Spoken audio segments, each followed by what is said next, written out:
বিসমিল্লাহির রহমানির রহিম।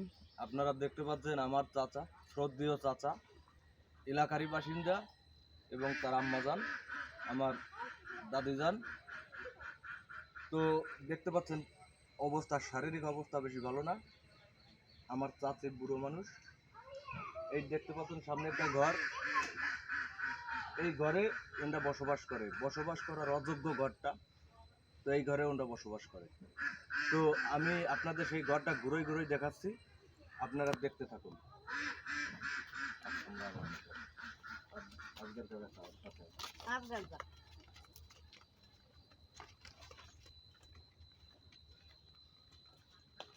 ঘরের একটা দরজা পর্যন্ত নাই, দেখেন বেড়া আছে, দেখেন টিন, হ্যাঁ টিন দেখেন সব আগলা। এই ঘর ধরা বাতাস ছাড়লি বেরিয়ে যাবে।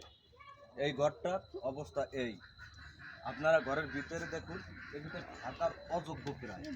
দেখুন উপরে টিন টুন সব ফুটো, দেখুন দেখুন এ ঘরে থাকার মতো পরিবেশ নাই। দেখুন দেখুন সব অবস্থা দেখুন, হ্যাঁ এই যে সব টিন টুন ফুটো, দেখুন টিন টুন সব ফুটো। এদিক দেখুন থাকার মতো কোনো পরিবেশ নাই এই ঘরটা। আপনাদের মানবিক দৃষ্টি আকর্ষণ করছি, হ্যাঁ আপনারা সহৃদয়বান ব্যক্তিরা এটা নজরে আনবেন, বিশেষ করে সহৃদয়বান ব্যক্তিকে নজরে আমি এটা দিচ্ছি। এই ঘরটার অবকাঠামো একবারে নড়বড়ে, বাতাস থালি পড়ে যাবে। দেখুন কুটি, থাকার মতো পরিবেশ এই ঘরে নাই।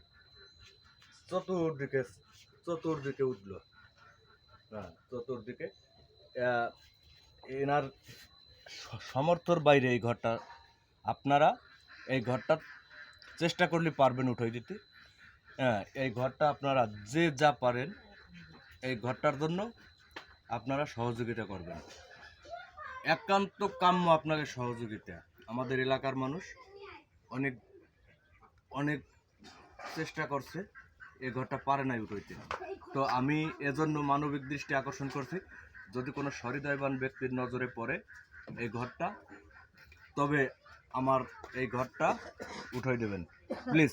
আপনারা কেউ করবেন না।